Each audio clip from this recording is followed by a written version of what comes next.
जिला स्तरीय इको विज्ञान प्रकल्प प्रदर्शनी रे विज्ञान शिक्षक बद्रीनारायण विश्वाल सम्मानित।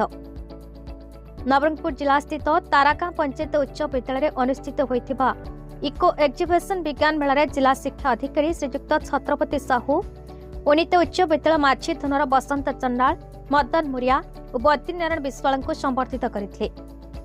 बसंत चंडाल जे कि पूर्व भारतीय विज्ञान और कारिगरी प्रदर्शनी रे प्रथम स्थान अधिकार करी नवरंगपुर जिला तथा माछी धनुआ पई गौरव आनिथिले।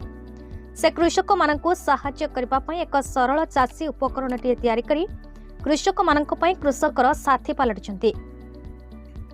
तांको प्रकल्प को नवरंगपुर जिलापाल महोदय तथा कृषि जंत्री प्रशंसा करथिले। ठीक सेहीपरि मदन मुरिया जातीय स्तर रे बाल वैज्ञानिक प्रदर्शनी 2024-25 रे हरियाणार सोनीपथ रे अंश ग्रहण करी पुरस्कृत होइथिले।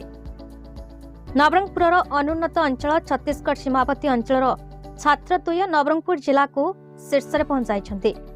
ए दुईटी प्रकल्पर मार्गदर्शक शिक्षक श्रीयुक्त बद्रीनारायण विश्वाल निज अंचल रे हेउथिबा असुविधा को छात्र छात्री मानक सह चर्चा करी ताहार किपरि सुविधा कराचाई परिबो से विषय पथ प्रदर्शन करंती। निजर कर्ममय जीवन को पछरे पकाई छात्र छात्री मानक सर्वदा किपरि आगको जीवे सेथिपाई चेष्टा करंती। कठिन परिश्रम और धैर्य बल से सबु स्थान में प्रशंसार पात्र होती। इको एक्जिबिशन प्रकल्प में जिला शिक्षा अधिकारी श्रीयुक्त छत्रपति साहू बद्रीनारायण विश्वाल को मानपत्र दे संबर्धित करथिले। सभारे अतिरिक्त जिला शिक्षा अधिकारी श्रीयुक्त रेशमलाल नायक, जिला विज्ञान परिदर्शक चित्रंजन पट्टनायक, पंचायत उच्च विद्यालय प्रधान शिक्षक संदीप पंडा उपस्थित रही शुभेच्छा प्रदान करथिले।